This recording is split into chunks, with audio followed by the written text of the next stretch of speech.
এই মুহূৰ্তত জ্যেষ্ঠ সাংবাদিক অতনু ভূঞাই এটা সাংঘাতিক কথা লিখিছে, তাৰ বহুত দীঘলীয়া লাগিছে। মই কিছু শাৰী পঢ়ি দিব বিচাৰিছোঁ, মন দি আমাৰ দৰ্শকসকলে শুনিব। জ্যেষ্ঠ সাংবাদিক অতনু ভূঞাই কি লিখিছে শুনক। ছিংগাপুৰৰ ৰহস্যজনকভাৱে জুবিন গাৰ্গৰ মৃত্যু ঘটিল।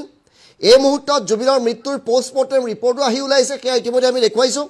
মৃত্যুৰ কাৰণ হিচাপে কোৱা হৈছে জুবিনৰ পানীত পৰি মৃত্যু হৈছে। জুবিনৰ কোনো ধৰণৰ হৃদযন্ত্ৰ ক্ৰিয়া বন্ধ হোৱা নাছিল। সাগৰৰ পাৰত জুবিনৰ মৃত্যুৰ আগে আগে সাঁতুৰি থকা ভিডিঅ'টো সন্মুখলৈ আহিছে, আপুনি মই সকলোৱে দেখিছোঁ। জুবিনে পুৱাৰ ভাগত সাগৰৰ পাৰত জুবিনে মৃত্যু হোৱাৰ আগে আগে সাঁতুৰি থকা ভিডিঅ'টো সন্মুখলৈ আহিছে। জুবিন গাৰ্গক সমগ্ৰ নিশা সুৰাপান কৰোৱা হৈছিল। জুবিন গাৰ্গৰ সমগ্ৰ নিশা আগদিনা তাৰমানে সুৰাপান কোৱা হৈছিল, গোটেই ৰাতি সুৰাপান কৰোৱা হৈছিল। কাক? জুবিন গাৰ্গক। জুবিনে পুৱাৰ ভাগত সদায় শুবলৈ যায়। আপুনি মই যিসকলে জুবিন গাৰ্গক জানো, আমি সেয়া জানো যে জুবিন গাৰ্গ দিনত 2টা-3টাত উঠে, ৰাতিপুৱা কোনো জগাব নোৱাৰে। জুবিনে পুৱাৰ ভাগত সদায় শুবলৈ যায়, কিন্তু সেইদিনা জুবিনক শুবলৈ দিয়া হোৱা নাছিল। আগদিনা উৰে ৰাতি সুৰাপান কৰোৱাইছে, ৰাতি জুবিন গাৰ্গক শুবলৈ দিয়া হোৱা নাছিল। আৰু তাৰ পাছত কি কৰিলে?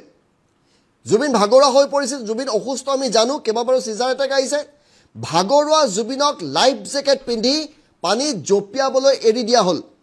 জাহাজত বহি থকা ব্যক্তিকেইজনৰ কিন্তু এবাৰো পানীলৈ যাবলৈ মন নগ'ল।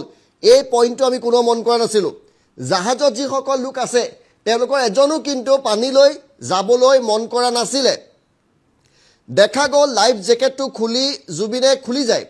জুবিনে ওপৰলৈ মূৰ কৰি শুই থাকে। ইয়াৰ পিছত ভিডিঅ' আমি নাজানো, ইয়াৰ পিছত কি হ'ল আমি কোনো নাজানো। সেই ভিডিঅ'টো তাতে কাট হৈ গৈছে। ছিংগাপুৰৰ পৰা প্ৰচাৰ চলোৱা হ'ল, লগে লগে ছিংগাপুৰৰ পৰা প্ৰচাৰ চলোৱা হৈছে। জুবিনে পুনৰ জাহাজত উঠি জেকেট খুলি সাঁতুৰিছে, ভিডিঅ' নাই কিন্তু। তেতিয়াই হৃদযন্ত্ৰ ক্ৰিয়া বন্ধ হৈ মৃত্যু হৈছে। ইয়াৰ আগতে প্ৰচাৰ চলোৱা হৈছিল যে পেৰাগ্লাইডিঙত কোনোবা চেনেলে ব্ৰেকিং কৰিছিলে, মন কৰিব কোনে কোনে কৰিছিলে। ইয়াৰ আগতে প্ৰচাৰ চলোৱা হৈছিল পেৰাগ্লাইডিং কৰি থকা অৱস্থাত আকাশৰ পৰা সাগৰত পৰি গৈছিল জুবিন গাৰ্গ। ছিংগাপুৰৰ পৰাই আন একাংশই প্ৰচাৰ কৰিলে স্কুবা ডাইভিঙৰ সময়ত হৃদযন্ত্ৰ ক্ৰিয়া বন্ধ হৈ জুবিনৰ মৃত্যু ঘটিছিল। তেতিয়ালৈকে ভিডিঅ'টো ভাইৰেল কৰা হোৱা নাছিলে। প্ৰশ্ন হয় এই ভুৱা বাতৰিবোৰ কোনে উলিয়াইছিল?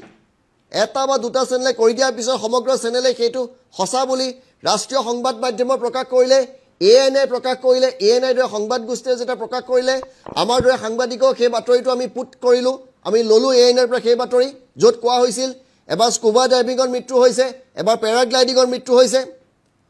প্ৰশ্ন হয় এই ভুৱা বাতৰিবোৰ কোনে উলিয়াইছিল? জুবিনে সাঁতুৰি থাকোঁতে পানীত ডুব যোৱা সময়ত কোনো উদ্ধাৰ কৰিবলৈ জুবিনৰ কাষলৈ কিয় এজনো যোৱা নাছিলে? এইবোৰ প্ৰশ্নৰ উত্তৰ আমাক দিব লাগিব। সেই সময়ত ছিংগাপুৰত যদিহে অসমৰ মুধা পুধা সাংবাদিকৰ কথা বাদ দিয়ক, সৰু সুৰা সাংবাদিকো যদি আছিলে, সেই সময়ত কেইবাজনো সাংবাদিক জুবিন গাৰ্গৰ লগত তাত আছিলে বুলি কোৱা হৈছে, ছিংগাপুৰত আছিলে সেই মুহূৰ্তত। সেই মুধা পুধা সাংবাদিকৰ কথা বাদ দিয়ক, সৰু সুৰা সাংবাদিক থকা হ'লেও জুবিনৰ মৃত্যুৰ ৰহস্য জানিবলৈ চেষ্টা কৰিলেহেঁতেন। কিন্তু আচৰিত হ'লোঁ, নিজৰ পইচাৰে ছিংগাপুৰ ভ্ৰমণলৈ যাওঁ বুলি কোৱা সাংবাদিকে জুবিনৰ কোনো বাতৰি সংগ্ৰহ কৰিবলৈ চেষ্টা নকৰিলে। আৰে জুবিন গাৰ্গ মৰি গৈছে, জুবিন গাৰ্গ মৰি গৈছে, সেই বাতৰি সংগ্ৰহ কৰিবলৈ আপুনি এজন সাংবাদিক হৈ আপোনাৰ মন নগ'ল? এই প্ৰশ্ন কৰিছে অতনু ভূঞাই। বৰঞ্চ দুই এজনে চামকানু মহন্তক উদ্ধাৰ কৰিবলৈ চেষ্টা চলালে। জুবিন গাৰ্গ কেনেকৈ মৰিলে সেইবিলাকত কাৰো গুৰুত্ব নাই, চামকানু মহন্তক উদ্ধাৰ কৰিবলৈ লাগি গ'ল। দুই এজনে চামকানু মহন্তক উদ্ধাৰ কৰিবলৈ চেষ্টা চলোৱা দেখা গ'ল। জুবিনৰ নিথৰ দেহ ছিংগাপুৰৰ পৰা আহি গুৱাহাটী পালেহি, কিন্তু জুবিনক ছিংগাপুৰলৈ লৈ যোৱা শ্যামকানু মহন্ত, শেখৰ, সিদ্ধাৰ্থহঁত আহি পালেহিনে? আৰু আমাৰ হাতত তথ্য আছে, কালি 3জন ব্যক্তি ছিংগাপুৰত আছে। এজন শ্যামকানু মহন্ত, বাকী 2জন কোন? কোৱা হৈছে কাৰোবাৰ হোটেল আছে, এজন অনা অসমীয়া। সেইবিলাক খবৰ ৰাইজে কৰি ল'ব, আপোনালোকে কাৰ কথা কৈছোঁ হয়তো অনুভৱ কৰিছে। আমি জানো জুবিনৰ মৃতদেহৰ কাষত এজনো থিয় হোৱাৰ সাহস হোৱা নাই, কিন্তু এনি টাইম জুবিন গাৰ্গৰ লগত থাকে। জুবিন গাৰ্গৰ লগত গ'লে প্ৰতি মুহূৰ্তত চেলফি কোনে দিয়ে?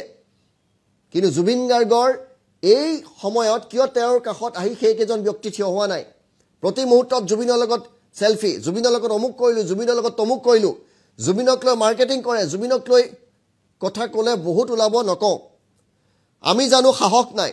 এওঁলোকৰ ভুলৰ বাবে অসুখীয়া জুবিন আমাৰ কাষৰ পৰা আঁতৰি গ'ল কেইদিনমানৰ পিছত আমি সকলো পাহৰি যাম হেয়া সত্য খানাপাৰা ফিল্ডত শ্যাম কানুৱে বিহুৰ আগতে আকৌ আয়োজন কৰিব ৰঙালী উৎসৱ মুখ্যমন্ত্ৰীয়ে বিহুৰ দিনকেইটাৰ পিছত বিহুৰ আয়োজন কৰিবলৈ বাধা দিয়ে কিন্তু বিহুৰ আগতেই শ্যাম কানু মহন্ত আয়োজন কৰা ৰঙালী উৎসৱত বাধা প্ৰদান কিয় নকৰে মুখ্যমন্ত্ৰীয়ে এই প্ৰশ্ন কৰিছে হয়তো জুবিনক বাদ দি এইবাৰ পাপনক লৈ ৰঙালী উৎসৱ আয়োজন কৰিব শ্যাম কানুৱে আমি বুৰ্বকৰ দৰে হাত চাপৰি বজাই বজাই সেই অনুষ্ঠান চাম আমি এনেকৈ বুৰ্বক হৈ থাকিম জ্যেষ্ঠ সাংবাদিক অতনু ভূঞা এইবিলাক কথা লিখিছে